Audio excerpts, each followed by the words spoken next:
Olá, boa noite. Olá, boa noite. Está começando o Rede TV News. Seja muito bem-vindo. No dia em que completa 1000 dias à frente da presidência, Bolsonaro participa de evento e fala que Forças Armadas não cumpririam ordens absurdas. Câmara aprova mudança no orçamento para viabilizar novo programa social. E hoje você vai ver também. Lei que dá direito a videochamadas para internados com Covid agora também vale para pacientes com outras doenças que não possam receber visitas no hospital. Veículo despenca dentro de concessionária em São Paulo. 3 pessoas ficam feridas. O carro caiu em cima de 2 mulheres de 19 e 22 anos, funcionárias da loja, que estavam na recepção. Cresce o número de jovens brasileiros que nem estudam e nem trabalham. A pandemia influenciou no mercado de trabalho e também na continuidade dos estudos. Especialistas explicam o fenômeno que assustou moradores de cidades de 2 estados. A nuvem de poeira pôde ser vista em pelo menos 6 cidades do interior de São Paulo e na região do Triângulo Mineiro. E uma exposição que conta histórias de amor nas ruas da maior metrópole do Brasil. São Paulo espalha corações pela cidade para acolher os paulistanos e os visitantes. Essas e outras notícias você vê aqui no Rede TV News.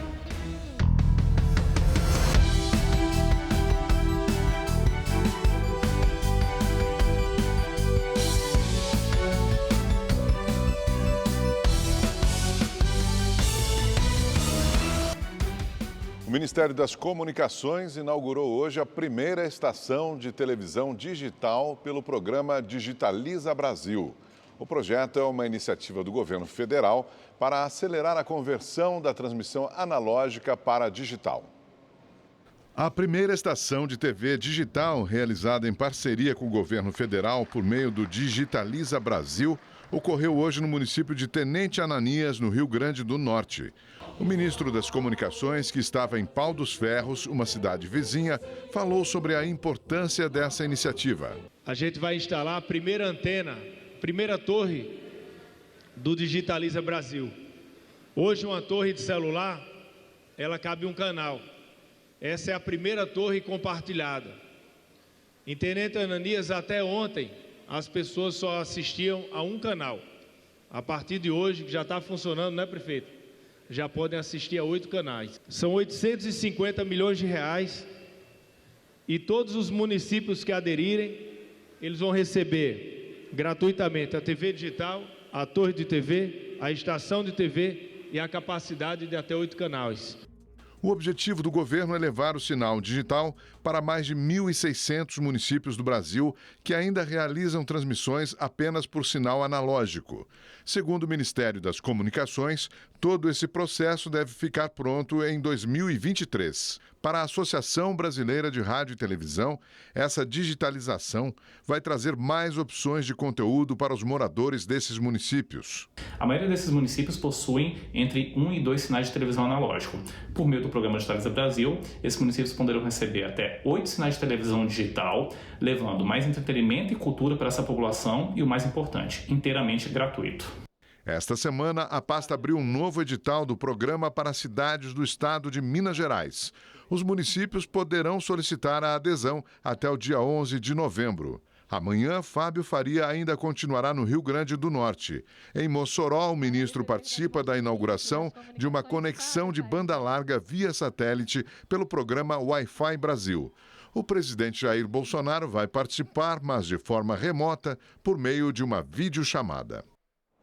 O governo federal anunciou várias iniciativas voltadas a pessoas com deficiência. Entre as ações, o patrocínio da Caixa Econômica Federal à Confederação Brasileira de Desportos Surdos. Também foi lançada uma nova versão do programa Turismo Acessível, que realiza a inclusão e o acesso de pessoas com mobilidade reduzida em atividades turísticas. O evento, que contou com a participação do presidente Jair Bolsonaro, marcou o Dia Nacional de Luta das Pessoas com Deficiência, tradicionalmente comemorado no dia 21 de setembro.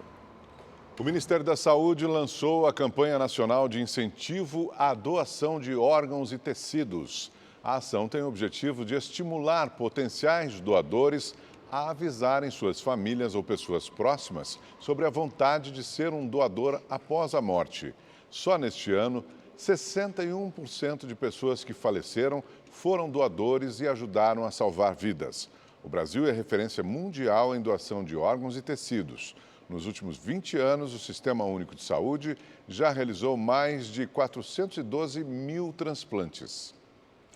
Em sessão do Congresso Nacional, deputados aprovaram mudanças na Lei de Diretrizes Orçamentárias de 2021 que permitirão destinar recursos para o Auxílio Brasil, o novo programa de transferência de renda que substituirá o Bolsa Família. O texto já passou na Câmara, agora o projeto segue para análise no Senado. Para que o Auxílio Brasil possa ser custeado no ano que vem, a reforma do imposto de renda precisa ser aprovada ainda este ano. A cidade de São Paulo iniciou hoje a aplicação da dose de reforço para idosos acima de 70 anos. O repórter Murilo Rincon está ao vivo e traz os detalhes aqui para o Rede TV News. Murilo, como é que vai ser, hein? Qual é o imunizante que será usado para os idosos? Boa noite, Augusto, Milena, boa noite para todo mundo que nos acompanha. Olha, este novo público-alvo, estimado em 174 mil idosos, está sendo vacinado com o imunizante da Pfizer. Essa vacinação que, inclusive, começou hoje em todos os postos de vacinação aqui da capital paulista. Lembrando que esse idoso acima de 70 anos, para conseguir essa dose de reforço, precisa ter tomado a segunda dose da vacina há pelo menos 6 meses. A vacinação também continua para aquelas pessoas imunossuprimidas acima dos 18 anos de idade. Só que para este grupo especificamente, é necessário ter tomado a última dose do esquema vacinal há pelo menos 28 dias. Ainda falando sobre vacinação, o Tribunal de Justiça de São Paulo começou a exigir hoje a apresentação do comprovante de vacinação para as pessoas que queiram entrar nos prédios do tribunal. Vale tanto aquele comprovante digital disponível nos aplicativos de saúde, quanto aquele cartão impresso que é entregue a você no momento da imunização, aquele certificado que é entregue para você de vacinação. As pessoas que não puderem tomar a vacina contra a Covid-19, a orientação é que elas apresentem um relatório médico justificando o fato de ainda não terem sido imunizadas. Essa nova medida, ela vale tanto para membros do Ministério Público, da Defensoria Pública, para servidores e também estagiários que façam parte dessas instituições. De São Paulo, Murilo Rincon para o Rede TV News. Obrigada, Murilo. Falando agora de tratamento médico, você sabia que pessoas internadas podem fazer videochamadas para seus familiares? Esse é um direito garantido por lei a todos os pacientes. E os detalhes a gente confere agora juntos na reportagem de Caroline Fernandes. Pelo menos uma chamada de vídeo por dia. A lei federal, que ficou conhecida como Lei Maria Albani, determina que pacientes que não podem receber visitas utilizem a tecnologia para falar com os seus familiares. A lei vale para quem está em enfermarias, apartamentos e UTIs de hospitais, além de clínicas. Foi uma ligação dessas que fez toda a diferença na recuperação de Luiz Carlos Silveira, de 64 anos, que desenvolveu a forma grave da Covid e chegou a ser entubado. Passou 72 dias no hospital. Quando eu acordei que eu fui entubado, a médica colocou os áudios das minhas filhas e eu me lembro de um áudio delas, elas falando que ali não era meu lugar, que eu deveria sair dali, que eu já estava bem, que já tinha passado o perigo e que elas estavam me aguardando em casa e que eu voltasse logo para casa. E eu realmente consegui vencer a doença com o apoio deles, das minhas filhas, dos meus amigos, dos médicos, e sair daquele lugar. Essa lei previa inicialmente a exigência de videochamadas apenas para pacientes em isolamento com Covid-19. Agora ela foi ampliada para outras doenças. Mas existem algumas exceções. E nesses casos o médico deverá justificar o motivo e registrar no prontuário. Há casos em que o médico pode entender que aquela videochamada ela é contraindicada para aquele paciente. Eventualmente o médico pode considerar que seja prejudicial à saúde daquele paciente. Então o médico ele deve justificar, fundamentar isso no prontuário, justificando o porquê de aquela videochamada não ser indicada para o paciente. Para essa fisioterapeuta, a regra humaniza o tratamento dos pacientes e contribui muito para a reabilitação. Com as videochamadas, os pacientes eles conseguem se recuperar muito mais rápido, eles conseguem se sentir presentes, né, ter a família ali presente, e também a gente consegue aproximar os profissionais de saúde à família desses pacientes. E eu tenho certeza que se não fosse esses vídeos, a gente não teria força, eu principalmente não teria força para ter saído do hospital. E vamos saber agora como está a vacinação em todo o Brasil. Os números com a Gabriela de França. Boa noite, Gabriela. Oi, Augusto. Boa noite para você, Milena. Ótima noite para você de casa. Olha só, aqui no nosso telão temos os números de hoje. 145.120.971 pessoas já receberam a primeira dose da vacina contra a Covid-19, o que representa aí cerca de 68% da população brasileira. Outras 87.818.727 pessoas receberam as duas doses ou a dose única, ou seja, estão completamente imunizados, o que dá aí 41,17% da população, e já receberam a dose de reforço 817 mil pessoas. Até agora, a gente tem aí pelo Brasil, né, foram aplicados 233 milhões de doses de vacinas aí por todo o país. Vamos ver agora como é que está essa vacinação entre os estados, né, os estados que mais vacinaram proporcionalmente a população. São Paulo aqui continua na liderança com 78,70% da população vacinada. Na sequência vem Rio Grande do Sul, Distrito Federal e Santa Catarina com mais de 70% da população imunizada, e Paraná aqui com 69,25% da população que já recebeu aí pelo menos a primeira dose da vacina contra a Covid-19. Milena. Obrigada, Gabriela, que volta já com a previsão do tempo, isso né? Mesmo. A Igreja Nossa Senhora dos Remédios, em Osasco, na Grande São Paulo, recebeu 3 imagens restauradas pelo Museu de Arte Sacra. As obras, entre elas a de Santo Ubaldo, trazida da Itália há 60 anos, haviam sido depredadas por 4 jovens que invadiram a paróquia em maio deste ano. Outras 4 imagens continuam sendo restauradas. 2 vândalos foram indiciados por intolerância religiosa e vilipêndio. Já os 2 menores de idade foram encaminhados à Vara da Infância e Juventude. Hoje é dia de São Cosme e Damião, os santos gêmeos padroeiros dos médicos, dos farmacêuticos e protetores das crianças. No Rio de Janeiro, fiéis participaram de missas na igreja que leva o nome dos santos. Para os fiéis de São Cosme e São Damião, hoje foi dia de pedir e agradecer pelas graças alcançadas. As missas pelo Dia dos Santos Gêmeos aconteceram na paróquia do bairro do Andaraí, na zona norte do Rio. Por causa das restrições impostas pela pandemia, apenas 100 pessoas puderam acompanhar cada celebração. A gente sempre acha que vem pedir, mas descobre quando chega que é para agradecer que veio. É realmente um privilégio. Segundo a Igreja Católica, os irmãos gêmeos foram perseguidos e mortos por pregarem a fé cristã no início do século IV. O martírio e a vida exemplar de Cosme e Damião fizeram com que fossem venerados e se tornassem santos. Eles também são adorados por fiéis de religiões afro-brasileiras. Eles foram condenados à morte, então, por Diocleciano. Tentaram matá-los a pedradas e flechadas, eles não morreram. Tentaram afogá-los, eles não morreram. Queimaram-nos, eles não morreram. Então, finalmente, foram decapitados. E com isso, coroaram o seu heroísmo e tornando viva e efusiva a sua fé em Cristo. Cosme e Damião eram médicos. Conta a história que eles costumavam curar as pessoas, principalmente as crianças, sem cobrar nada por isso. E em agradecimento, recebiam brinquedos e doces. Essa é uma das versões que explicam a tradição de distribuir doces no dia de São Cosme e São Damião. No Rio de Janeiro, esse costume é tão presente que a festa foi declarada Patrimônio Cultural e Imaterial da cidade em 2017, reforçando a importância da data no calendário carioca. Eu tentei engravidar desde os 19 anos, então eu só consegui com 39. Depois que eu tive a minha filha, todo ano eu dou.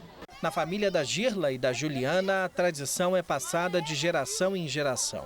Mãe e filha entregam doces juntas todos os anos. Minha mãe achava bonito ver a alegria das crianças correndo atrás de doce. Então, hoje em dia, eu continuei isso e minha filha também. Nós não somos ricas, né? Mas o pouco com Deus é muito. Isso aí. Gente, um carro despencou do segundo andar de uma concessionária em São Paulo e 3 pessoas ficaram feridas.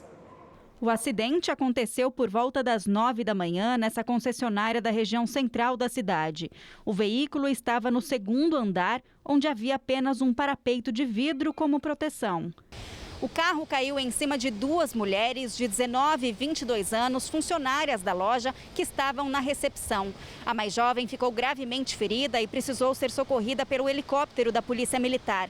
A outra teve ferimentos leves e foi levada ao pronto-socorro. O homem que dirigia o veículo também é funcionário, teve fraturas na perna e foi encaminhado ao hospital. Daniel é irmão da recepcionista de 22 anos e ficou aliviado ao saber que, apesar do susto, ela não ficou ferida com gravidade. Não foi nada muito grave não, pô. Só sofri algum ferimento na perna só e nada demais. Graças a Deus. Estou indo agora no hospital levar umas coisas para ela, mas ela passa bem. Em nota, a Secretaria de Segurança Pública informou que o homem que manobrou o carro não tem carteira de habilitação. A loja foi fechada, passou por perícia e as causas do acidente estão sendo investigadas. A Volkswagen do Brasil lamentou o ocorrido e afirmou em nota que, em conjunto com a concessionária, está dando todo o suporte necessário às vítimas. Um funcionário de um hospital em Duque de Caxias, na Baixada Fluminense, foi executado a tiros ao sair do trabalho. A polícia investiga se o crime tem relação com uma discussão entre a vítima e um homem que buscou atendimento na unidade. Na entrada do Hospital Estadual Adão Pereira Nunes, vestígios do crime. Mais de 10 tiros foram disparados contra Luiz Fabiano Padrão, de 42 anos. Ele trabalhava como segurança no local há pouco mais de 2 meses. Segundo testemunhas, uma mulher chegou na unidade passando mal acompanhada do marido. Nesse momento, Luiz Fabiano e uma enfermeira receberam ameaças do homem, que disse que, se a esposa não fosse atendida, ele voltaria mais tarde para acertar as contas com os dois. O casal foi embora sem atendimento e, horas depois, o crime aconteceu. Testemunhas contaram que um carro prata ficou parado em um dos acessos ao hospital e, no momento em que Luiz Fabiano saiu da unidade, foi atingido por vários tiros de fuzil. Ele morreu na hora. Hoje pela manhã, no IML, o pai e a irmã de Luiz ainda tentavam entender o crime. Abalados, não quiseram falar com a imprensa. O caso está sendo investigado pela Delegacia de Homicídios da Baixada Fluminense. Imagens de câmeras de segurança do hospital serão analisadas. Testemunhas ainda serão ouvidas para saber se o crime está relacionado com a discussão dentro da unidade médica. Em nota, a Secretaria de Saúde lamentou a morte e disse estar dando suporte aos familiares da vítima. Em São Paulo, moradores de uma comunidade na zona sul da capital paulista protestaram contra a chacina que deixou 3 jovens mortos. Os manifestantes atearam fogo em pedaços de madeira que foram espalhados pela rua onde o crime aconteceu. Revoltados com a violência, os moradores da favela Alba, no Jabaquara, fizeram barricadas. Atiraram pedras em direção à polícia, que respondeu com bombas de efeito moral.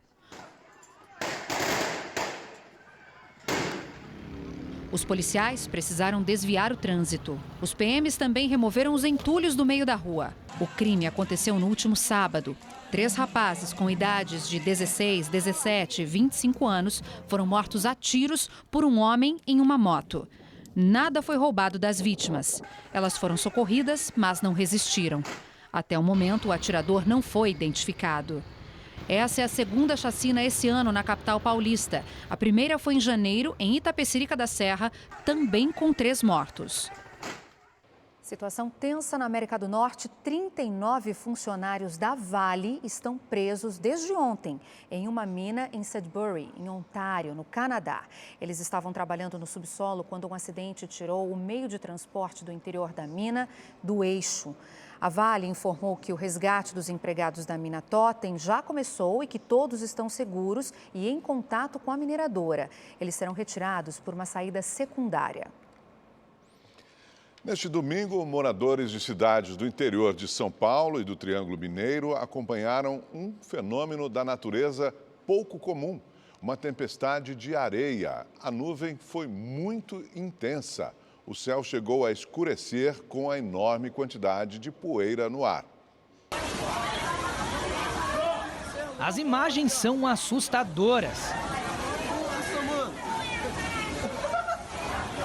Em questão de minutos, a tempestade de areia transformou o dia em noite. Tá tudo escuro.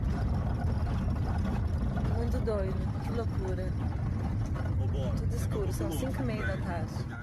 A ventania foi tão forte que arrastou até este avião, que estava parado na pista do Aeroporto Estadual Leite Lopes, em Ribeirão Preto.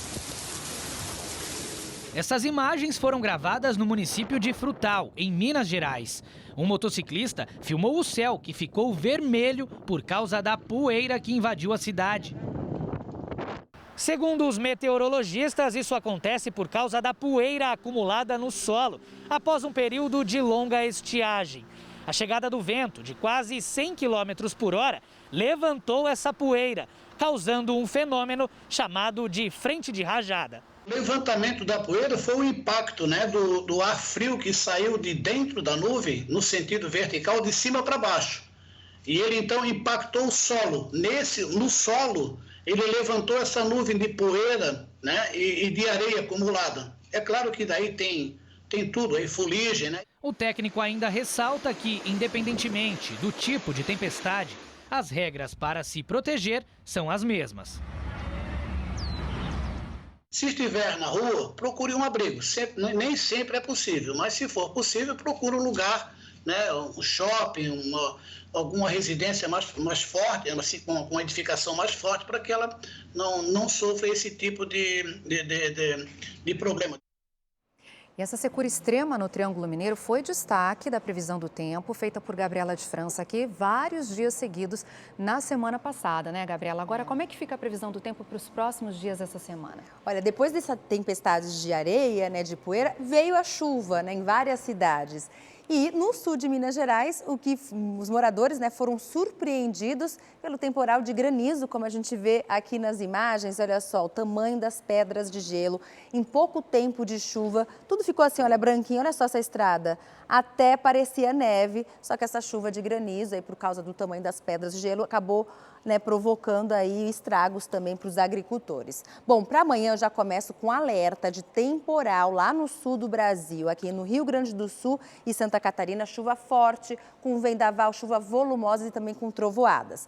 Vamos lá para Porto Alegre, na capital gaúcha, depois de um dia de muito sol e calor, que fez hoje, vem chuva e vem queda de temperatura, tá? A temperatura não passa dos 22 graus amanhã e na quarta-feira. Florianópolis também tá nessa rota do temporal, mas por lá, essa chuva mais intensa, volumosa, com raios, é esperada para quarta-feira. Bom, e as chuvas vão se espalhar bem pelo Brasil, tá? Nessa terça-feira. A gente tem bastante umidade vinda da Amazônia em direção ao sudeste, ao sul do Brasil. Por isso, os temporais devem aparecer aqui em toda a região norte do Brasil, Mato Grosso, Goiás, em boa parte aqui do centro-sul de Minas Gerais. Em Belo Horizonte, mesmo com temporal, a máxima chega aos 29 graus. No Rio de Janeiro, a gente vai ter um céu com muitas nuvens, ar abafado, temperatura chegando aos 30 graus. São Paulo, o sol ainda aparece aí bastante, com algumas nuvens, mas é o sol que predomina e faz calor de 30 graus por enquanto, tá? Agora vamos lá para o Nordeste, gente, porque no Nordeste, na costa leste, aqui entre Natal e também Salvador, a gente vai ter um dia aí com bastante nuvens, mais fechado, encoberto, mesmo assim temperaturas altas. Agora aqui no interior da região, ar seco, o sol brilha o dia todo. Vai ser assim lá em Fortaleza, onde faz sol o dia todo e a máxima é de 33 graus. Nada de chuva também em Campo Grande, na capital do Mato Grosso do Sul, com 36 graus de máxima. A gente vê aqui, olha, terça-feira com tempo quente aí em grande parte do Brasil e com mais chuva do que nos últimos dias. Boa notícia. Olha, já aviso, hein? Tem virada no tempo essa semana para São Paulo e Rio de Janeiro, mas os detalhes eu conto para vocês aqui amanhã. Até lá. Maravilha. Tchau, tchau. Boa noite. Obrigado, Gabriela. Pesquisadores brasileiros fizeram duas importantes descobertas de espécies de animais da época dos dinossauros. Um dos fósseis identificados é um mini crocodilo que viveu há 80 milhões de anos. Este fóssil foi encontrado em 1966 e durante 50 anos ficou no Museu de Ciências da Terra, no Rio de Janeiro. Em 2016, o material foi levado para pesquisa na cidade de Uberaba, no Triângulo Mineiro. As análises mostraram que se tratava de um fragmento de mandíbula de um pequeno crocodilo com alguns dentes preservados. Esse novo crocodilo ele vem agregar a essa já muito rica diversidade de crocodiliformes do Cretáceo aqui do Sudeste brasileiro, onde já tem mais de 30 espécies descritas, E isso compõe um pouco desse quebra-cabeça que é a história evolutiva da Terra. O estudo foi publicado no final de agosto numa das revistas mais importantes da área de geociências. A espécie não tinha registro na região onde foi encontrada e foi batizada com um nome que significa crocodilo verde das Sete Colinas. Sete Colinas em alusão ao apelido aqui de Uberaba, que é a cidade das Sete Colinas, e verde porque o fóssil ele tem um tom esverdeado e a rocha da formação Uberaba, ela caracteristicamente tem essa cor esverdeada. De acordo com os pesquisadores, o mini crocodilo viveu há cerca de 80 milhões de anos aqui em Minas Gerais. A espécie tinha aproximadamente 40 centímetros de comprimento. A estimativa foi feita com base no tamanho da mandíbula, bem menor que a de outros crocodilos. Só para se ter uma ideia, este crocodilo do Museu de Ciências Naturais de Belo Horizonte tem mais de 3 metros. Uma outra coisa muito interessante dele, que além de ser terrestre, que é algo bem diferente, né, para os crocodilos e jacarés atuais, esse animal ele era onívoro. Então ele tinha uma dieta que consistia em pequenos animais e plantas também. Algo que contrasta completamente com aquilo que a gente pensa, né, para um jacaré ou um crocodilo. Um novo tipo de dinossauro brasileiro carnívoro também foi identificado recentemente. Os fragmentos foram coletados entre 1940 e 1960, também na região de Uberaba. O ipupiara tinha cerca de 3 metros de comprimento, viveu há mais de 66 milhões de anos e é considerado o parente mais próximo das aves atuais. Qualquer fragmento que a gente consegue achar e consegue reunir é uma informação para a gente adentrar naquela janela para o passado. No dia em que completa 1000 dias à frente da presidência da República, o presidente Jair Bolsonaro retornou aos trabalhos após ter cumprido quarentena na semana passada. Bolsonaro participou do lançamento de uma linha de crédito pela Caixa Econômica Federal. O crédito Caixa Tem será disponibilizado para cerca de 100 milhões de pessoas. Os empréstimos vão variar entre R$300 e R$1.000, podendo ser parcelado em até 24 vezes e com taxas de juros reduzidas. Os valores podem ser contratados diretamente pelo celular no aplicativo Caixa Tem. O lançamento do crédito ocorreu na data que marca os 1000 dias de governo do presidente Jair Bolsonaro. O presidente voltou a despachar do Palácio do Planalto após cumprir quarentena de 5 dias, depois de casos positivos de Covid-19 na comitiva presidencial que esteve na Assembleia Geral da ONU nos Estados Unidos semana passada. Estamos acompanhando já os debates antecipados para 22. Eu sou melhor? Não. Aqui mesmo tem dezenas de pessoas melhores do que eu. Se for para olhar para o Brasil, são milhares de pessoas melhores do que eu. Mas quis o destino que caísse, que o governo, a presidência, ficasse comigo, sobrevivendo a facada, uma eleição completamente atípica, que não vai acontecer nos próximos 100 anos, outra igual a essa. E nós devemos aproveitar a oportunidade que Deus nos deu, para cada um dos presentes aqui, em especial para os ministros. 1000 dias de governo, com uma pandemia que muitos acham que o que acontece hoje, no tocante à economia, inflação, preço de combustíveis, de alimentos, entre outros problemas, está acontecendo porque eu sou presidente, e não em grande parte pelo que nós passamos, estamos passando ainda. Ainda durante o evento, o presidente Jair Bolsonaro citou a participação das Forças Armadas em seu governo e afirmou que elas não cumpririam uma eventual ordem considerada absurda dada por ele ou qualquer outro presidente. Bolsonaro pediu respeito às Forças Armadas. As Forças Armadas estão aqui. Ali está a meu comando? Sim, é meu comando. Se eu der uma ordem absurda, elas vão cumprir? Não. Nem a mim, nem a governo nenhum. E as Forças Armadas têm que ser tratadas com respeito. Quando criaram a defesa em 99, não foi por uma necessidade militar. Foi por uma imposição política para tirar os militares desse prédio. Alguns criticam que eu botei militar demais, mais até proporcionalmente do que os governos de Castelo Branco a Figueiredo. Agora, os números da Covid-19 no Brasil. Segundo dados do Ministério da Saúde, Temos 20.361.000 pessoas já recuperadas da doença, mais de 410.000 ainda em acompanhamento e, desde o início da pandemia, mais de 594.000 pessoas morreram de Covid-19 no país. O número de jovens que não estudam e nem trabalham aumentou consideravelmente do ano passado para este ano. O fechamento de empresas e a crise econômica influenciaram no mercado de trabalho e na continuidade dos estudos. O Rafael tem 24 anos e está em busca de um trabalho. Ele precisa de uma renda para se manter e pagar a faculdade. E as empresas preferem contratar pessoas que já têm uma experiência, né, no mercado de trabalho. Só trabalhei uma vez, né, na minha vida, então eu não tenho muita experiência. Mas para mim voltar a estudar, né, se Deus quiser futuramente pagar uma faculdade, eu preciso de um emprego, né? Tem o Enem, né, tem o vestibular, tudo mais que pode me ajudar. Porém, a dificuldade do estudo em casa. A Sabrina tem 18 anos e está na mesma situação. Terminei meu ensino médio no pico da pandemia e logo dei de cara com uma crise no mercado de trabalho.